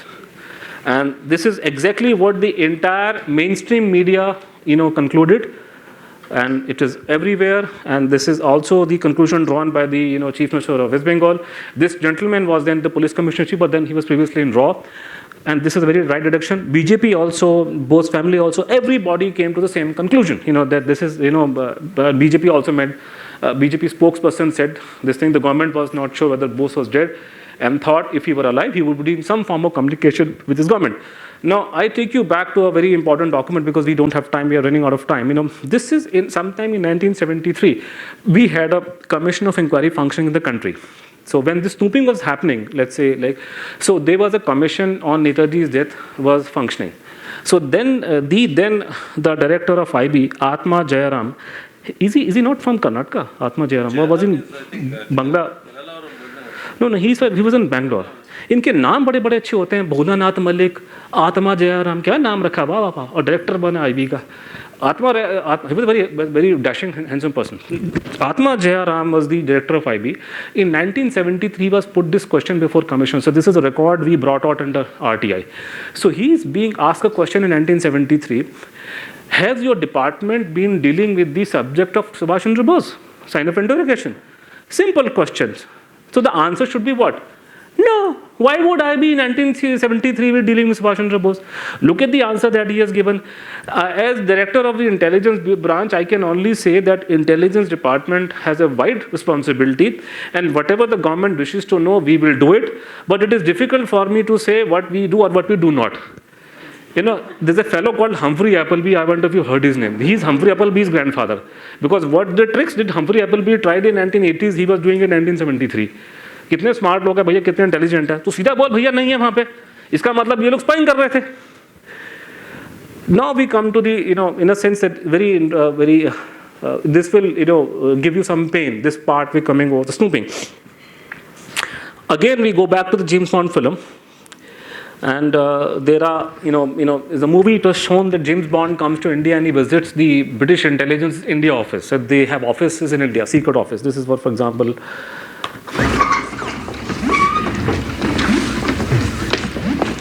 Q. How are you? Most unhappy 007, thanks to you. How can I be expected to maintain the quality of my work? Sent out here at a moment's notice, no proper facilities. Yes, well, you wouldn't have a smaller piece of thread than that, would you, Q? Somebody seems to have stuck a knife in my wallet. Okay.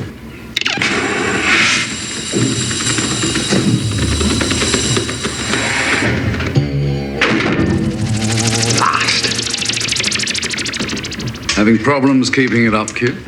Experimental model. Turns out they did have a top secret office in Delhi. Only thing, we were never told about it. You might have heard, especially those who are older than we are, when we were growing up. I grew up in New Delhi in Babu colony, so I heard from people and sources. When we were growing up, we would listen to these, people talking to each other. So there was one conspiracy theory in particular people used to discuss in those days, and it was like, India didn't get any freedom on 15th of August 1947. It was essentially transfer of power. When the British left this country, so they transferred the power to those with whom they used to sit and have, coffee and whatever in the evenings. So, and there was, the transfer of power had many secret clauses to them, attached to them. And one of the secret clause was that Subhash Chandra Bose would be, if he turns to India, he would be handed over to these guys because he was probably some kind of war criminal in the eyes of the British and also the eyes of the Indians, who are by skin and, by the face of it, they maybe look like Indian, but inside is an Angrez sitting. You call them in Hindi, Kala Angrez. You come to Delhi, a person will talk, he will be there, his body is like a shell. The shell is walking in front of you, but the soul is, it could be in somewhere in Europe, or it could be in New York's, Central Park for that matter. तो ऐसे ही होता है, वो तो अंग्रेज, काला अंग्रेज कहते हैं दिल्ली में उनको. तो this was a rumor that we heard, in the older days. Now the good story is that today we have the evidence that yes, it so happened in 2010 or so, the British intelligence made public their clause. So they accepted officially, it has been accepted officially, let me repeat my words, officially accepted by the British intelligence, MI5, the transfer power, there were some unwritten clauses. Now, why wasn't I told about the unwritten clauses? Because government of India never responded. These allegations were leveled in mainstream media. No Prime Minister, no Home Minister, nobody ever, even till date today, this government has never responded to these charges that there were secret clauses of the transfer of power. And this is happening in a country which is like standing on twin principles of truth and non-violence. Why didn't you tell us that you had secret clauses built in the transfer of power? Now, MI5, the secret clause, they opened an office in Delhi which was known as the Security Liaison Office. And this office was open in Delhi, top secret, nobody, of course, we did not know a word about it till such time the British made it public in 2009 or so. And this is a record coming from London. This is like the Security Liaison Office. And Security Liaison Office was like, it was a super boss of the IB. The directors of IB will go to the Security Liaison officer and they would say, sir ये हमारी report लो आप लोग. And they would वो एक गाना बड़ा अच्छा हिंदी में वो रेखा का कि दिल चीज़ क्या है आप मेरी जान लीजिए. आप सारे रिकॉर्ड खोल के दिखाओ अपने माई पापा को जिनके तुमने तलवे चाटे हैं 50 साल तक. यू अंडरस्टैंड, जिंदगी भर तक गुलामी करी है तो तुम्हारे को तो उनसे वो है. तो these people were and then do you know how long this security liaison office was in Delhi? 68 तक वो यहाँ बैठा और आपकी आईबी जाकर के ये बेशरम किस्म के लोग जाके उनको रिपोर्टिंग करते थे. And they used to show their files to them. Now what we found out, and this is again coming from the London files.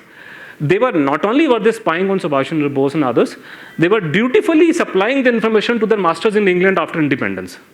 This is an Indian record, but this is coming from London. We were not told about it by the Indian side, who are the harbingers of truth and non-violence for the entire mankind. It reads there, like for example, this is the Home Ministry, this is post-independence. The attached is a letter written from A.C. Nambiar. Nambiar was with Netaji in Germany. And is sent to Bose, Subhash Bose's nephew. Woodburn Park is the house where Subhash Bose's elder brother lived. and it was seen during secret censorship and was passed on. मतलब आज़ाद हो गया India और सभी जगह डंके बज रहे हैं कि सत्य अहिंसा का नारा लग रहा है और ये लोग सीक्रेट सेंसरशिप लगा के बैठे हैं सुभाष बोस के घर में. And it writes here, gentlemen, we should be grateful for your comments on the letter. He is writing as if he is intimating, this essay about the marriage of his uncle. What do you mean by we should be grateful for your? You're ratting on your own people to the British India. This is Gaddari. This is treason. And the person writing it was one of the top IB officer, Mr. Balakrishnan Shetty, who was snooping. He was handling the Subhash Bose case in 50s also, if I know it. So you were spying on our people, sending information to the foreign countries in UK, and this was again in mainstream media. और सब लोगों ने बात करी है, लेकिन जितने BJP वाले थे और इनके मुंह में ताले पड़ गए वहाँ पे जाके.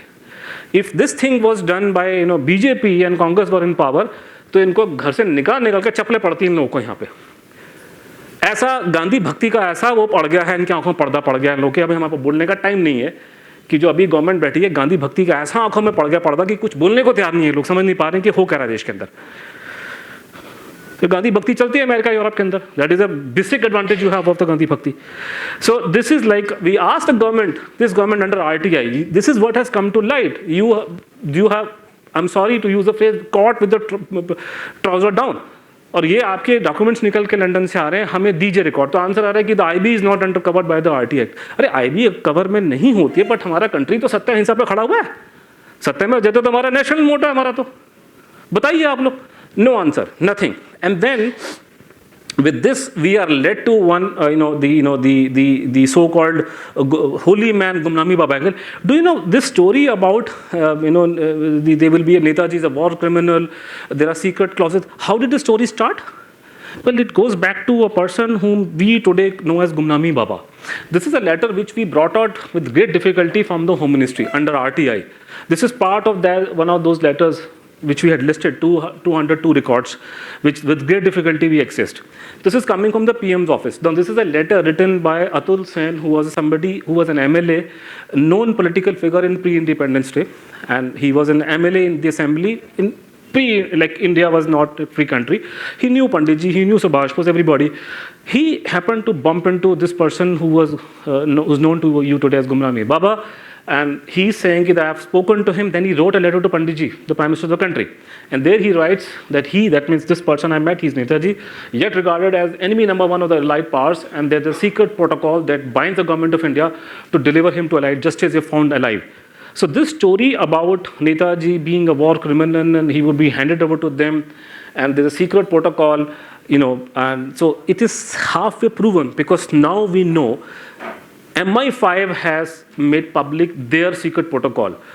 तो इसका मतलब अगर उनका भी है तो बाकी का भी होगा. जब मैं तो I was born next to police थाना in Delhi.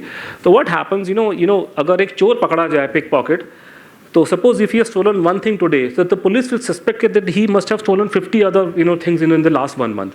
So now they are suspect in a rise. They have told lies to our country one after another. So there's something terribly wrong, and this issue or this particular case has to be discussed. Sir, how much time do we have now? We're done actually, but we can go around 5-10 minutes. The 5-10 minutes we can't summarize. Okay, sir. You can. When it is absolutely not possible to continue anymore, then let us know. Because this is already it's a democracy. Let's ask the people. When you want to throw us out, absolutely. Yeah. So we are getting a positive response from the audience. Take from people. What do people do? Because this is already हम लोग काट पीट के दिखा रहे हैं आपको. ये तो अभी तो presentation. Can we have a show of hands? Say another half an hour. नहीं half an hour बोलो 40 मिनट लग जाएंगे. Half an hour पहले पूरा तुम चावल एक साथ खाओगे क्या? मैं चावल खाता ही नहीं. Yet again, yet democracy. Well, you've asked the people, now I'd ask the laptop if it has power. Okay. The That's laptop very doesn't important. have any power.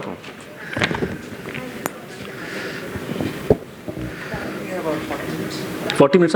The power. चलो जो start quickly. 40 मिनट का power है, जल्दी जी बोल दो. जितना वो कौन सा शोले में कौन सा था ना कि जब तक तेरे पैर चलेंगे छमिया तब तक वो जब उसको हेमाली को नचाता है वो गब्बर सिंह कि जब तक तेरे पैर नचेंगे तब तक ये जिंदा रहेगा. तो अब हमारा भी ये 40 मिनट के अंदर आपको खत्म करना है. So the thing is that 2-3 points that I would very quickly like to make clear is before we move on to the next and the last part of the presentation. Let me read out a few lines. But this is about snooping on Subhash Chandra Bose. It says the story against him is derived from 10 different informers of 4 different police offices, from 5 intercepted letters, from information received from 2 districts in Bengal, from information given by the director of intelligence branch at Shimla. Now, given the story of snooping which Anuj just told you, this would seem like this was happening in the 1960s and 70s. But this, in fact, is a report of the British government in 1924. So, 1924 till 1970s, nothing changed in India as far as Subhash Bose was concerned. When we said that the snooping was being done by the Nehru government, the strongest defense of the Nehru government and Pandit Nehru came, surprisingly, if you can guess, from the Bose family. The Congress branch of the Bose family, who have been Congress party members and MLAs and MPs, they were shocked that Pandit Nehru could even think of doing such things. And one of the excuses, one of the explanations they put forward was that this must have started by some subordinate and then automated. It just went on and on. Nobody bothered to stop it. What they forgot, what we later discovered, is that this snooping thing, this interception, the permission for it had to come from the governor's office. The governor had to sign it, and it had to be renewed every year. Every year. So the government in Bengal and the government at the center was very much aware of what is going on, and they were permitting it. So nothing was on automation. This was not going on its own. The second thing is that this was not only about Subhash Bose. We know, not only these many papers. Now we are asking for declassification of many intelligence files. Now, how do we know there were more intelligence files? The information for that came from a very unlikely source. Now, one of the most famous stories of Netaji coming back to India and living here as like a sadhu was that of the Shaulmari Sadhu. Shaulmari is a small town in North Bengal, and in early 1960s, the story burst forth that there is an ashram. An ashram has been set up in Shaulmari, and there is a sadhu who lives there in isolation, doesn't meet anybody, doesn't show his face to people, and that is Subhash Chandra Bose. And that became a huge, huge story. Later on, it came out that that person is not Netaji, but some other links. It's pretty complicated. But the point I want to make here is that we found out that when this man was moving around India, out of West Bengal, he was going out of West Bengal to Madhya Pradesh, to Rajasthan, to Uttar Pradesh. Wherever he was going, the intelligence branches of each state was activated that follow this man, submit report. Regular report was submitted from all these states to the West Bengal government and to the central IB. Even more concerning than that was to find out the truth about the identity, whether this man was really Subhash Bose or not. The most concerned person about the identity of this man was none other than Pandit Jawaharlal Nehru. He sent one old revolutionary colleague of Subhash to Shaulmari to find out, to go and meet him, to find out and report back to him immediately whether that is indeed Subhash or not. Now, if Pandit Nehru was so sure about Subhash Chandra's death, if the government was so sure that he has died, why should Nehru send someone like that? Surendra Mohan Ghosh was the Bengal president, Congress president at the time, and a very old associate of Subhash Bose, knew Subhash Bose through and through. So he was sent as a special emissary. Nehru was in Delhi. Morarji Desai most probably was Morarji Desai, right? In London. Sitting in London, that if it actually turned out to be Subhash Bose, he would have to negotiate with the British government. So imagine the kind of preparedness, the kind of tenterhooks in which the government was just waiting. They were just not sure what was going on. And then the government, our government, keeps telling us, oh, we know Subhash Bose died in 1945. So these are some of the things. I mean, and the attitude of the government, snooping on that 16-year-old boy. Who used to do that? The British government used to do that. The British government used to do that because those days the revolutionaries, the radicals used to come from class 9, 10 students. So the attitude of a free government also didn't change. Even after transfer of power, even after becoming a republic, this same attitude has continued. And the attitude of the British government towards Subhash Bose has continued in the same manner. Having said that, now let's come to the final segment. I mean, what does this mean? What does all this mean? We have not told you about the evidences against the plane crash theory.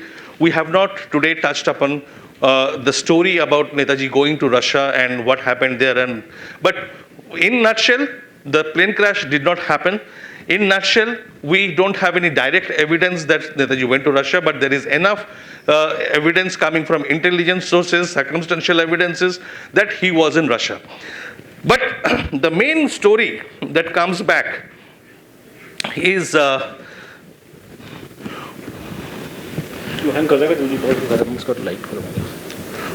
अरे जल्दी करो को देखे बंद कर दे क्या अभी battery इसकी कम होगी चलो so this is the story of the so-called Gumnami Baba. Gumnami Baba is a very distasteful name for Bengalis. It hurts Bengali sensibilities. They are very refined people, so they like some Tagorian name and all. It would have been nice, but this comes from the Hindi heartland. So Gumnami Baba has a particular connotation. Gumnami means a person who has no name, and Baba is people in the religious spiritual line. They are usually given that moniker, Baba. So Baba is a sadhu roaming around and poor and destitute. But that name does not fit here. But the name stuck. It was given by the local media in Ayodhya, Faizabad, and the name stuck. So we have to live with that. We don't like it, but we have to live with that. The story came to limelight in 1985. 1985, when one unknown person in Ayodhya. So could we accelerate it a little bit because for want of time. Okay. Let me do the last two things and then sure, let's go see the. Thank you, sir. Mr. Dhar and Mr. Bose will be with us. So any questions and any discussions we can continue tomorrow as well. Give me 5 minutes. I'll just एक चीज का कल्याण कर दूँ. इसको छोड़ दो. इसको समझाने का टाइम निकाल दो. ठीक है. हुआ क्या है? वो वीडियो दिखाया था कहानी खत्म. In bare basic brief, the Gumnami Baba issue was rejected. Because people say if you talk to any intelligent person, he would say he could not be Netaji because there was a DNA test involving his teeth and the DNA test did not match. And they were handwriting test and they did not match. Otherwise, the eyewitness account and the documentary evidence is all matching. So we don't have time to get into all this because we're running out of time. So when this is the case, why are we even discussing this case, DNA test, blow and all the thing? Now what happened actually, people like us are not, we are aware what DNA test is. So if we know the 2003 DNA test did not match, that why in the world we are even discussing this case? The reason we are discussing this case is simple, is that this is not us saying, this is Advani ji saying India among most corrupt countries is Advani. Walmart flags India, China as a corrupt nations. I am a student of, I did MA in political science. So when we went to the university, our teacher told us that look, biology is science, chemistry is science, and physics is science, but political science is the mother of all sciences. I consider myself to be a science, and for example, you all have this Aadhaar card done. Aadhaar card is a very scientific thing. You have to do the biometrics and so on and so forth. Fast forward. तो वो पैसा खा के हनुमान जी का आधार card बना दिया. Slide show दो. तो now this is from the Delhi High Court. Delhi High Court ordering inquiry against the FSL Delhi because they take money and give you fake reports of DNA. So be very clear, reports can be fudged. A lot of people do not know that the DNA test report can't be changed. The DNA test is a science, but political science can do a lot which you cannot do by way of science. So this is what the CBI found out. Now this is a very interesting case. For example, there's a fellow who died in a rail accident 2010. His death was established by a report of the DNA by the CFSL Calcutta, which did the Gumnami Baba DNA test. But after, it so happened 10 years he was, alive and he was doing his Facebook updates. So he was not dead. It's a fake report of DNA. So we have discussed the reports of the DNA with experts in India and abroad.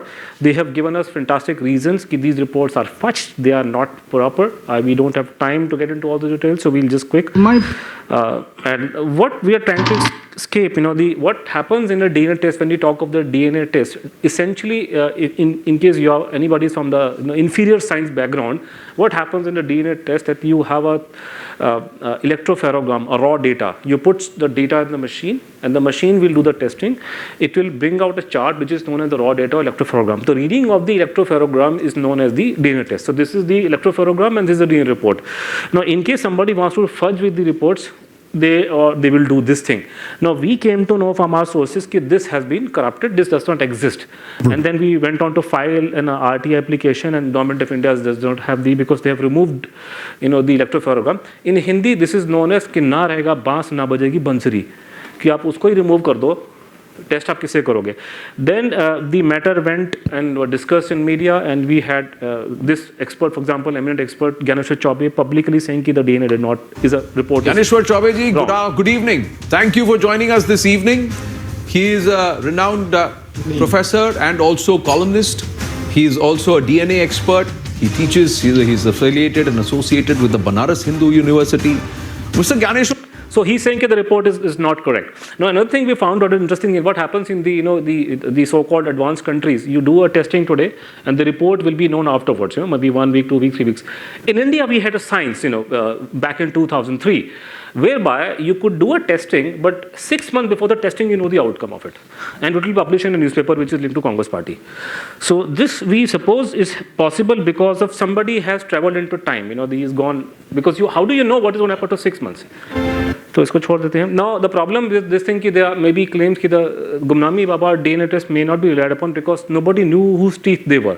But there were copious handwriting of this man in English and Bengali, and they were tested by a government expert whose reports people keep on citing. Even my favorite journal, G.D. Bakshi, keeps citing all this thing. But the problem with this thing is that when you are giving a report of handwriting expert's opinion, you're supposed to give details. Why do you think the handwriting is matching or not matching? This is the government report, not this one, the previous one.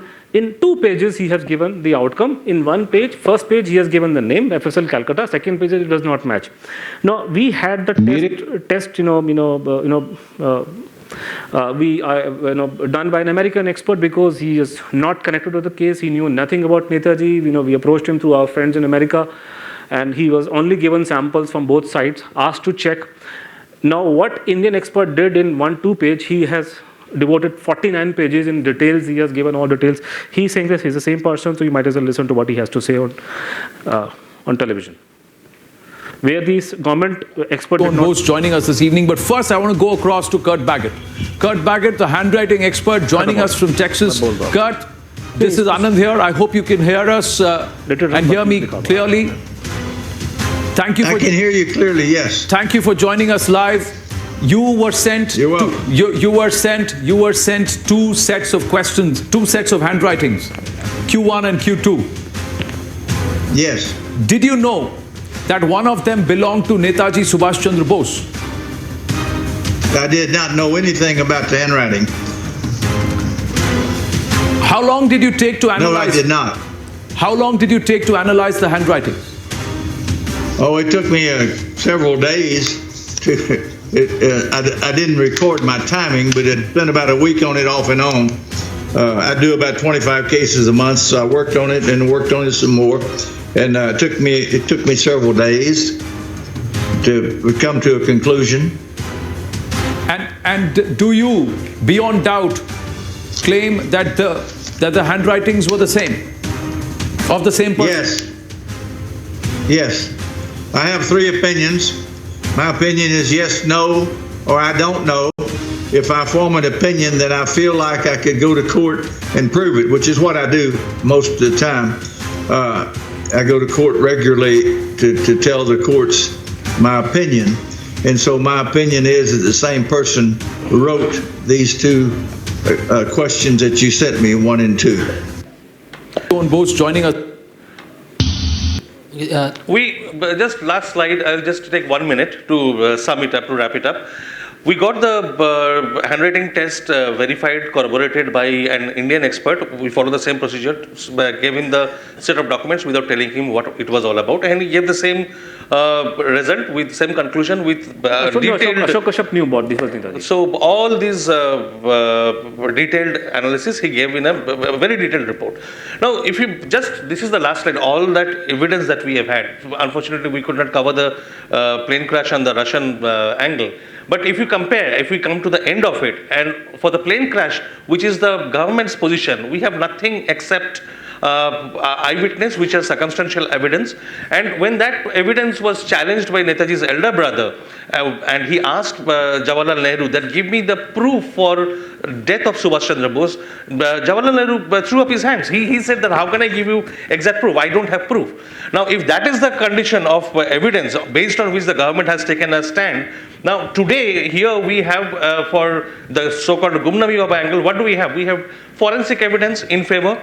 We have oral evidence, which are the eyewitness accounts, who have people who had met Subhash Chandra Bose, had worked with him, and had also met Gumnami Baba, seen his face. They have said that he was the same person.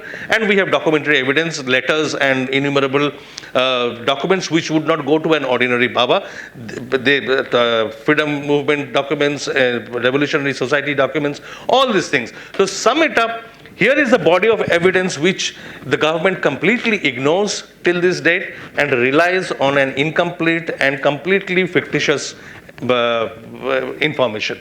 So that's where we stand today.